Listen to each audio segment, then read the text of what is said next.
Hello everyone, welcome to my drafting series episode 2। इसमें आज हम देखेंगे कि बोर्ड रेजोल्यूशन कैसे ड्राफ्ट किया जाता है और आप किस टेक्निक, किस फॉर्मेट से अपने एग्जाम्स में ये क्वेश्चंस बिल्कुल फ्री माइंड से और इजीली अटेम्प्ट कर सकते हो। क्योंकि मुझे पता है सीए स्टूडेंट्स को सबसे ज़्यादा जो हॉरिफाइंग लगता है वो लगता है ड्राफ्टिंग सेशन, ड्राफ्टिंग क्वेश्चंस। ठीक है, तो ये video particularly CS executive and CS professional students के लिए है फॉर कमिंग दिसंबर 2020 सेशन।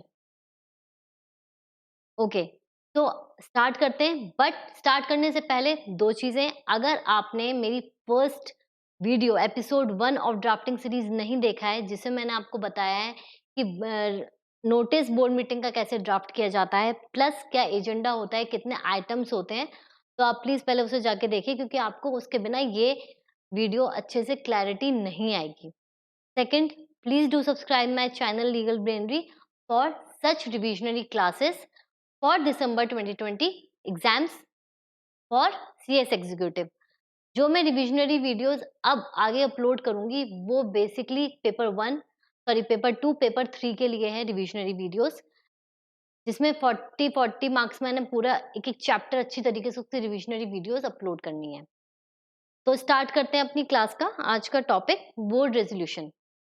सबसे पहले आपको पता होना चाहिए कि बोर्ड रेजोल्यूशन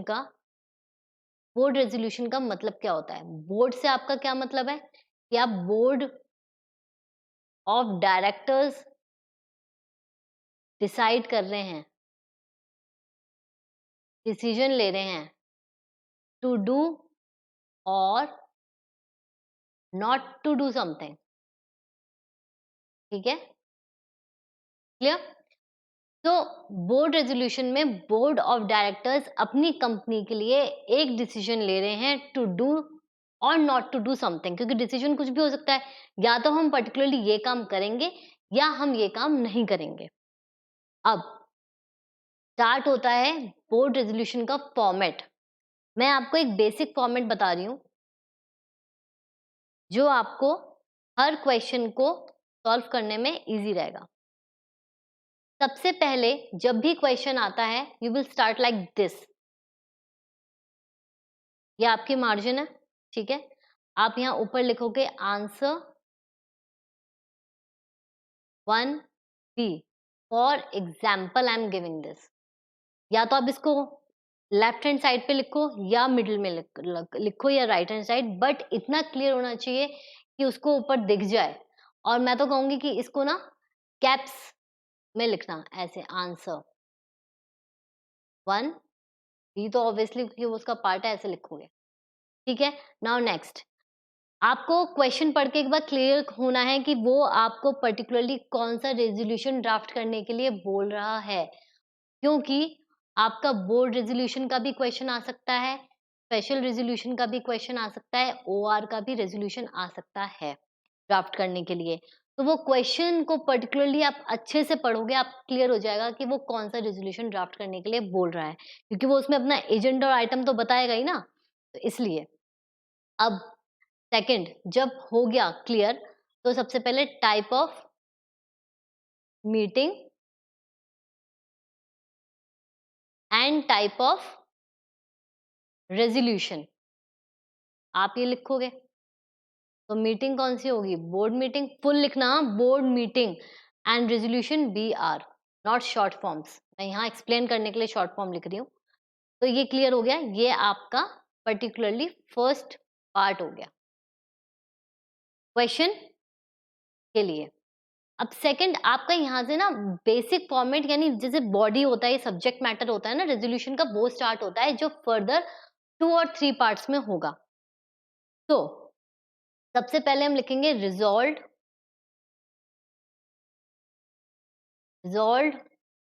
दैट, कैप्स में, ठीक है। और यहां से स्टार्ट होगा इन्वर्टेड कॉमास, और फिर यहां से चलेगा pursuant to section dash any other and any other applicable provisions. जो भी और एप्लीकेबल प्रोविजंस होंगे of Companies Act 2013 and rules frame under thereunder, ठीक है। ये आपका बेसिक चीज है जिसमें आप ये बताओगे कि जो हम रेजोल्यूशन पास कर रहे हैं वो किसके अकॉर्डिंग पास कर रहे हैं, क्योंकि हम लॉ की बात कर रहे हैं। लॉ में हर एक चीज के लिए एक सेक्शन, उसके प्रोविजंस एंड रूल्स प्रिस्क्राइब्ड है, ठीक है। अब जो मेन चीज आती है वो ये आती है, जो सबसे बड़ा इशू आता है बच्चों के लिए, वो ये आता है कि बच्चों को ये याद नहीं होता कि पर्टिकुलर सेक्शन जो है वो क्या है। अब आप इसमें दिक्कत करते हो, ठीक है, कि सेक्शन करना है, नहीं करना है, क्या करना है। तो 2 चीज़ें मेरी याद रखो, सेक्शन सिर्फ़ और सिर्फ़ तभी आंसर में कोट करना है जब आप 1000% श्योर हो कि ये पर्टिकुलर टॉपिक इस सेक्शन से है। अदरवाइज़ उन बच्चों के लिए जिनको याद नहीं रहता है, वो लिखेंगे pursuant to section as prescribed any other and, sorry ये एंड है, हाँ, यहाँ पे and any other applicable provisions of companies act 2013 and rules frame thereunder. तो इस चीज को अच्छे से समझ लेना, यहाँ तक तो कोई दिक्कत नहीं है। फर्स्ट स्टेप हमने type of meeting and type of resolution explain कर दिया, एंड सेकंड हमने रिजॉल्व डेट स्टार्ट कर दिया जिसमें हम ये करेंगे। अभी हम एक क्वेश्चन करेंगे जो मैं आपको पास्ट ईयर क्वेश्चन पेपर आया है, अपॉइंटमेंट ऑफ एडिशनल डायरेक्टर, ठीक है, वो मैं पूरा आपको फ्रेम कराऊंगी वर्ड टू वर्ड। अभी जो मैं बता रही हूँ वो आपको सिर्फ एक वर्बली फॉर्मेट एक्सप्लेन कर रही हूँ कि बोर्ड मीटिंग का फॉर्मेट कैसे होता है, फिर हम इस चीज को अप्लाई करेंगे तो आपको बहुत अच्छे से क्लियर होगा। ये हो गया, ठीक है। अब हम यहाँ पे फॉर एग्जाम्पल जैसे मैंने एडिशनल डायरेक्टर की बात करी है, तो हम यहाँ पे वो मैटर लिख देंगे कि इस बंदे को हम अपॉइंट कर रहे हैं, ऐसे ऐसे कर रहे हैं, और कब तक वो ऑफिस होल्ड करेगा एंड ब्ला ब्ला ब्ला, जो भी एक पर्टिकुलर चीजें होती हैं वो सारी उस मैटर से रिलेवेंट आएंगी, ठीक है। जब आप एक बार क्वेश्चन मैं करवा दूंगी ना तो आपको क्लैरिटी हो जाएगी, फिर और क्वेश्चंस करके देखना घर में कि आप उसको अच्छे से कोड कर पा रहे हो कि नहीं कर पा रहे हो। देखो, ड्राफ्टिंग में सबसे इंपॉर्टेंट है प्रैक्टिस। अगर आपने तीन आप एक चीज लेके चलो, ठीक है, पास्ट ईयर क्वेश्चन पेपर्स लो, उसमें से देखो कि ज्यादातर कौन सा क्वेश्चन रिपीट हुआ है, उसके मतलब उसके अकॉर्डिंग 3 क्वेश्चंस बस प्रैक्टिस करो और कुछ नहीं। जो सबसे ज़्यादा आया है उसको लिख-लिख के देखो, उससे होगा क्या कि उससे रिलेटेड अगर कोई क्वेश्चन आएगा ना तो आप मैटर अपने आप चेंज कर लोगे। मैटर तभी आप चेंज कर पाओगे ऑन द स्पॉट अगर आपको क्लैरिटी होगी सब्जेक्ट की। क्योंकि उसको लिखने का तरीका होता है, थोड़ा-सा चेंज होता है बस और कुछ नहीं। उसमें डरने वाली कोई बात ही नहीं है। सारी चीज़ें सेम होती हैं, बस बीच में सब्जेक्ट मैटर चेंज होता है, जो उस पर्टिकुलरली बोर्ड रेज़ोल्यूशन से रिलेटेड होता है। अब सेकंड आपका आएगा यहाँ पे फर्दर रिज़ॉल्व दैट। अब इसमें क्या होता है फर्दर रिज़ॉल्व दैट? देखो, इसमें होता है बेसिकली जो जिसको हमने अपॉइंट किया है एज़ एडिशनल डायरेक्टर, उसका नाम आएगा। अब इसकी फॉर्मेलिटीज़, प्रोसीडिंग्स जो कंपनी करेगा एज़ पर द लॉ। सबसे पहले पार्ट में उसने एक्सप्लेन किया कि हम कौन से रूल्स के अकॉर्डिंग चल रहे हैं। सेकंड में वो फर्दर रिज़ॉल्व दैट में एक्सप्लेन कर रहा है कि हमने जो डिसाइड कर लिया है, अब उसकी प्रोसीडिंग्स के अकॉर्डिंग लॉ के हिसाब से क्या होंगी। हमने मिस्टर एक्स को एडिशनल डायरेक्टर अपॉइंट किया, इसका डीआर 12 जाएगा, इसकी कॉन्सेंट जाएगी, और ये जो कर रहा है वो कौन कर रहा है? आपका सीएस कर रहा है, ठीक है? और उसका हम फाइल करेंगे आरओसी में रिकॉर्ड, और जो भी इसकी प्रोसीडिंग्स हैं, डीड्स हैं, वो सब इसमें एक्सप्लेन किया जाएगा। देखो, अब ना जैसे 2 चीज़ें हैं, 2 सैंपल हैं ड्राफ्ट के। आप रिज़ॉल्व दैट लिखो, फर्दर रिज़ॉल्व लिखो और फिर फर्दर रिज़ॉल्व लिखो। मैटर सेम ही होगा बट फर्दर रिज़ॉल्व से क्या होता है ना, क्लैरिटी आ जाती है कि ठीक है, हमने इतने में ये एक्सप्लेन कर दिया, फर्दर हमने ये एक्सप्लेन किया, फर्दर हमने ये एक्सप्लेन किया, और फिर हम लास्ट में मैं आपको बताऊँगी, अभी पूरा क्वेश्चन कराऊँगी, डोंट वरी। यहाँ पे भी हम लिखेंगे फर्दर रिज़ॉल्व दैट, ये आपका खत्म हो गया यहाँ पे।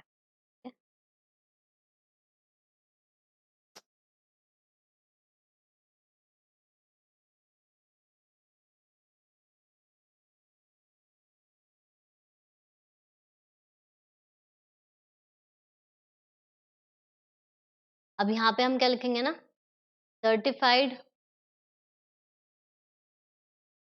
True copy, certified true copy. यहाँ पे लिखेंगे फॉर कंपनी का नाम और स्टैम्प लगती है उसकी, ठीक है, और यहाँ पे आपका डेजिग्नेशन, डायरेक्टर या जो भी आप लिख रहे हो। तो ये आपका पूरा फॉर्मेट होता है। अब मैं आपको एक क्वेश्चन कराती हूँ, जो है आपको, आपका क्वेश्चन है, आपको अपनी कंपनी में एडिशनल डायरेक्टर अपॉइंट करना है। उसके अकॉर्डिंग आपका क्या पूरा फॉर्मेट होगा, और इसको अच्छे से समझना। मैं पहले लिखवा रही हूँ, पहले लिखो उसको, उसके बाद में एक-एक चीज़ एक्सप्लेन करूँगी, ठीक है? क्योंकि ड्राफ्टिंग में जब तक आप अपने हाथ से लिखोगे नहीं ना, कुछ नहीं होने वाला है। कोई प्रैक्टिस के बिना ड्राफ्टिंग पॉसिबल नहीं है। देखो, अब हम करेंगे, सबसे पहले हमने स्टार्ट करना है रिज़ॉल्व दैट।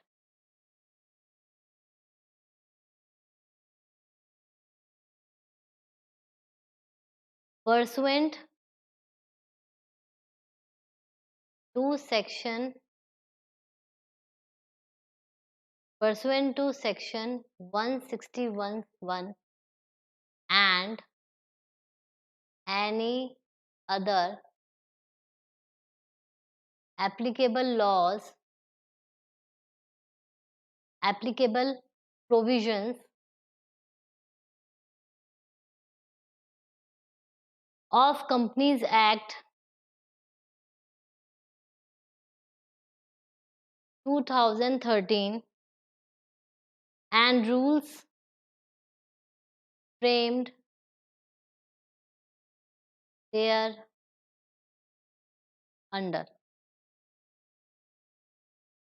यहाँ पे type of meeting and type of resolution, board meeting and BR, ठीक है। अब हम ध्यान रखो, हम किसकी बात कर रहे हैं, एडिशनल डायरेक्टर की। एडिशनल डायरेक्टर का अगर आपको पता है तो आप कोट कर दो सेक्शन, अदरवाइज टू प्रिस्क्राइब्ड लिख देंगे। फिर नेम ऑफ द डायरेक्टर, क्योंकि हमें एक्सप्लेन करना है, तो फॉर एग्जाम्पल हम लिख देते हैं यहाँ पे रवि, मिस्टर रवि शर्मा, उनका डिन, who has given his consent, be and his, sorry, be and hereby appointed as additional director of the company, who shall hold office, कब तक होल्ड करता है अपना office, up to the date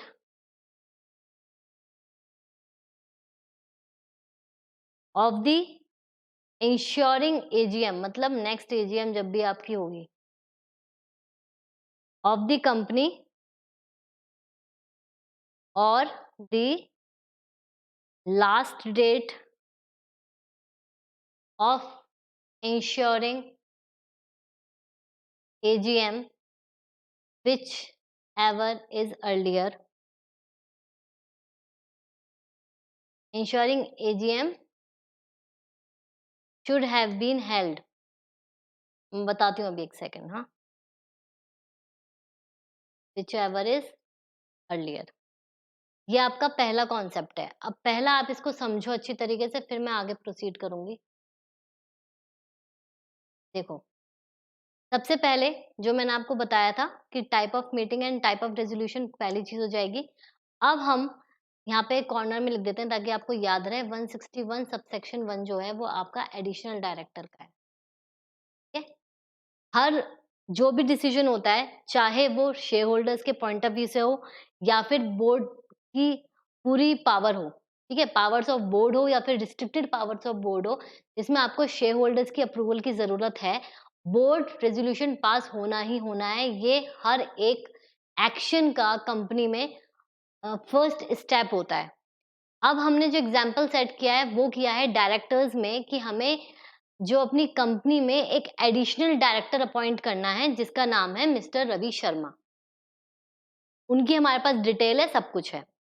अब बोर्ड ऑफ डायरेक्टर्स में से for example 10 directors हैं, तो हमें सब, अब एक डायरेक्टर के मन में आया होगा, किसी के मन में आया होगा, तो उसने सबकी एक ओपिनियन चाहिए, सबका एक से चाहिए उस मैटर पर, तो हम रेजोल्यूशन ड्राफ्ट कर रहे हैं। रेजोल्यूशन ड्राफ्ट करते हुए सबसे पहले मैंने आपको बताया है कि हमें ये दिखाना है कि हम किस सेक्शन और किस प्रोविजंस के अंडर ये चीजें कर रहे हैं। पता नहीं क्या हो रहा है ये, ठीक है।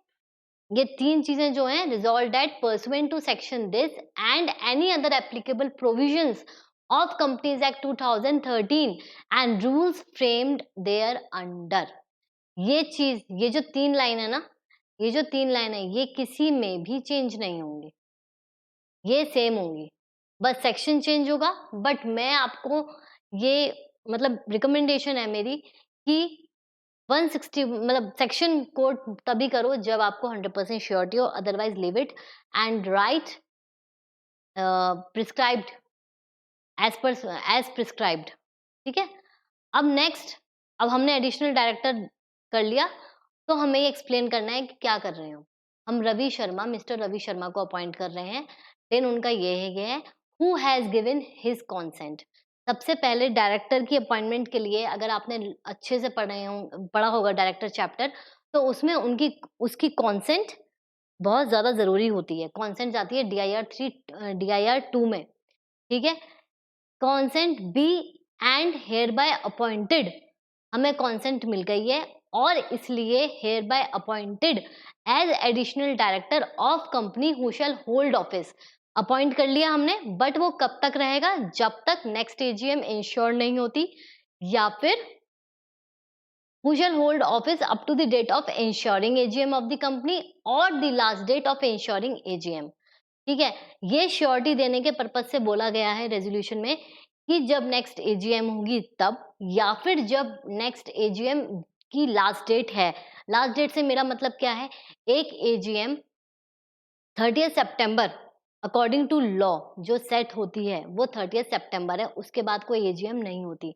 तो लास्ट डेट 30 सितंबर हो गई, और उससे पहले अगर कंपनी AGM कंडक्ट करवा रही है तो वो डेट, इन दोनों में से जो भी डेट पहले होगी, which ever is earlier, which ever is earlier. तो ये चीज आपको बहुत अच्छे से ध्यान रखनी है। अब इसमें हम कट शॉर्ट क्या कर सकते हैं, तो वो सुनो। Appointed as additional director who shall hold office up to the date of ensuring AGM of the company की जगह हम लिख सकते हैं last date of the AGM, और ये हम जरूरी नहीं है लिखें, क्योंकि होल्ड ऑफिस कट शॉर्ट करने के लिए मैंने आपको बताया अगर आप कर सकते हो, क्योंकि ये एक तरीके से बेटर क्लैरिटी दे रही है कि या तो इंश्योरिंग AGM जब भी होगी, या फिर last date of ensuring AGM whichever is earlier, क्योंकि उस दिन उसका वो जो मैटर है वो क्लोज हो जाएगा, वो तब तक ही अपॉइंटेड है रहेगा। तो ये आपके ऊपर है, ये थोड़ा सा सिर्फ और सिर्फ लैंग्वेज का है मैटर। अगर आप ये लिखते हो कि ensuring last AGM, sorry ensuring AGM और the last AGM whichever is earlier, तो थोड़ी बेटर क्लैरिटी आ जाती है। It depends. ठीक है। अब नेक्स्ट पैराग्राफ में हम लिखेंगे resolve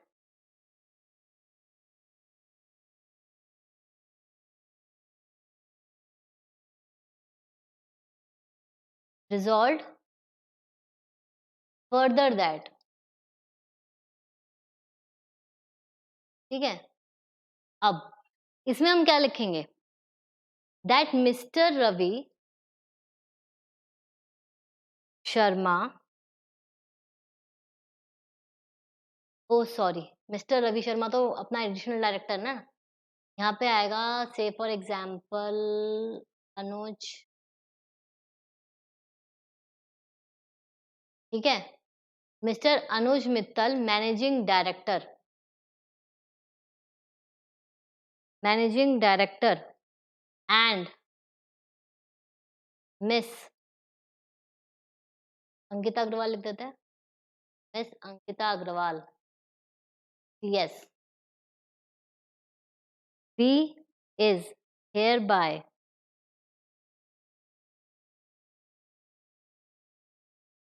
severally authorized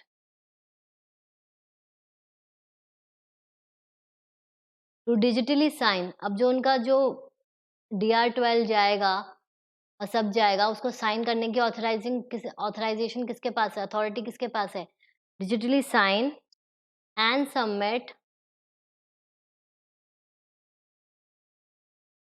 the form DAR-12 with ROC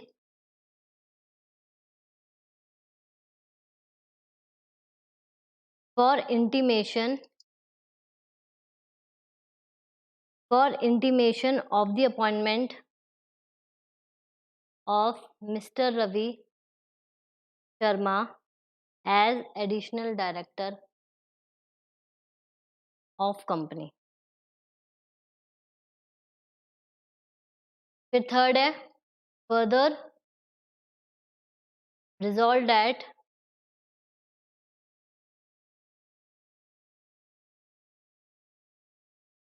Mr. Dash MD and Miss CS be and hereby, ये मैं आपको एक्सप्लेन करने के लिए लिख रही हूँ, लेकिन कट शॉर्ट कर सकते हैं, मैं अभी आपको बताऊंगी।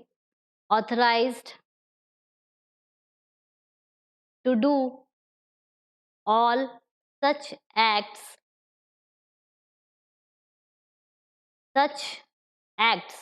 like deeds and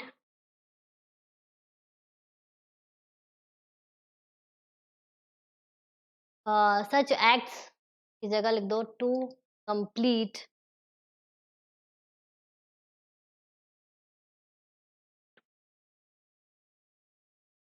for completion of all formalities for appointment of additional director and for the purpose of effect of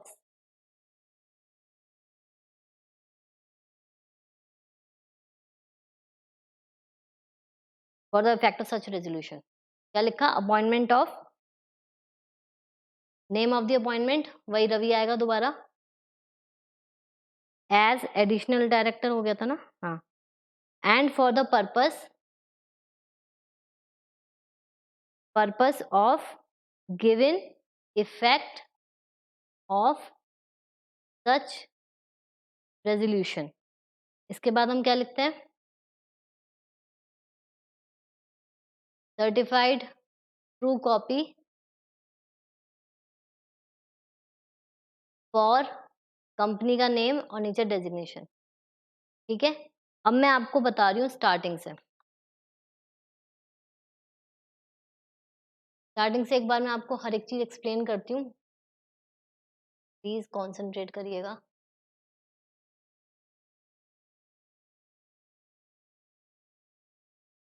ये तो मैंने आपको एक्सप्लेन कर दिया था, अब यहाँ से स्टार्ट करते हैं।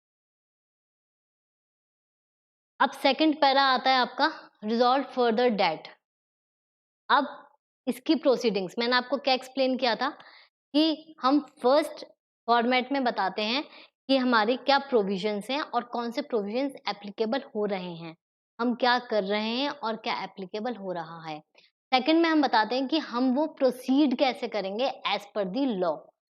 तो resolve further date mister Anuj Mittal, वो कौन है, हमारे मैनेजिंग डायरेक्टर, एंड जो भी CS हैं आपकी कंपनी में, वो ही is hereby solely authorised, वो सर्वली ऑथराइज्ड हैं to digitally sign and submit the form DIR-12।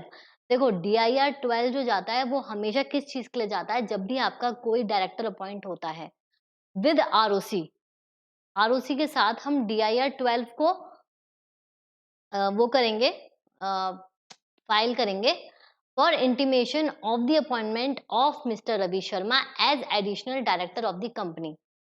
ये पूरा एक्सप्लेन कर दिया ना, जो भी डायरेक्टर्स हैं, जो भी हैं, उनके सामने ये पूरी अच्छी तरीके से लैंग्वेज में ड्राफ्ट कर दिया गया।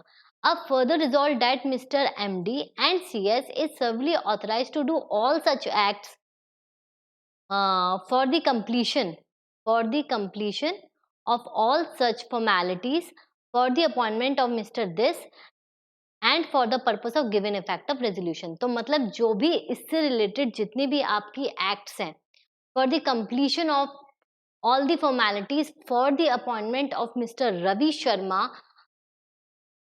Sharma and for the purpose of given effect such resolution, ये चीजें हैं। तो ये 3 पार्ट्स में डिवाइडेड है।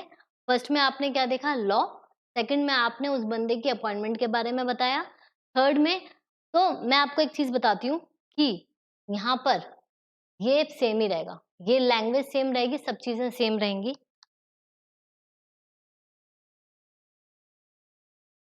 अब स्टार्टिंग से एक बार देख लेते हैं क्या हुआ।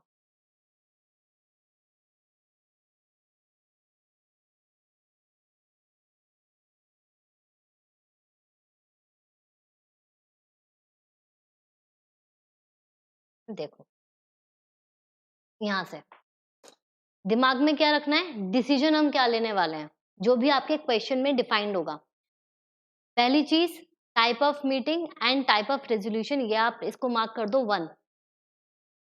ठीक है, इसको आप 1 मार्क कर दो, ये आपको लिखना ही लिखना है, ये सेम है, इसमें कोई चेंज नहीं आएगा। सेकंड ये मैटर है आपका सेकंड, जो आपका रिजॉल्व डेट से स्टार्ट होता है और उसके बाद सेक्शन रूल्स प्रोविजंस उसके अंदर लिखा जाएगा। फिर जो आपका सब्जेक्ट मैटर होगा उसके अकॉर्डिंग आप पूरा मैटर यहाँ पे लिख दोगे। फिर नेक्स्ट आपका जो स्टार्ट होता है वो आता होता है फर्दर रिजॉल्व फर्दर दैट, उसकी प्रोसीडिंग्स। यहाँ पे हम बात कर सकते हैं कि ये इसकी प्रोसीडिंग्स हैं एज पर लॉ। ठीक है, कि उसमें DIR 12 जाता है, उसको हम फाइल करेंगे, ROC को इंटीमेशन होगी for the appointment of additional director of the company. और थर्ड में फर्दर रिजॉल्व डेट में क्या है, MD और CS जो है वो सर्वली ऑथराइज्ड है for the completion and give effect of such resolution.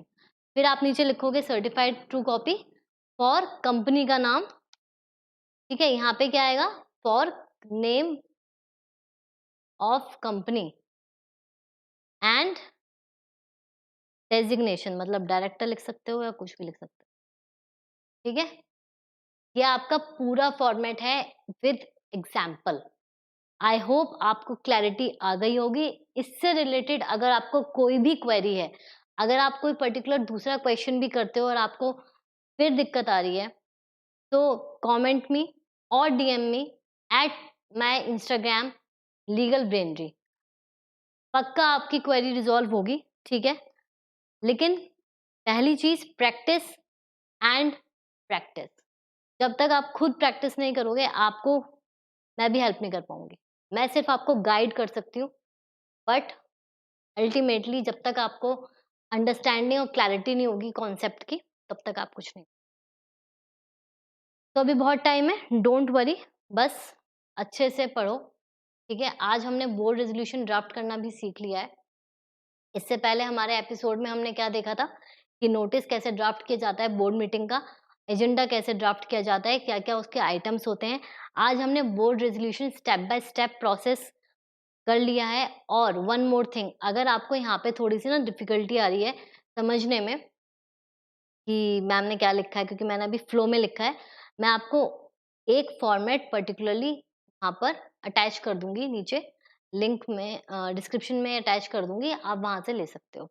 Hand written है, अच्छे से आपको क्लियर हो जाएगा, सिर्फ इसी क्वेश्चन का मैं भेज दूंगी। ठीक है, उसके अलावा जो भी क्वेरीज हो कमेंट सेक्शन में या फिर DM करके आप बता सकते, आप पूछ सकते हो। Thank you so much.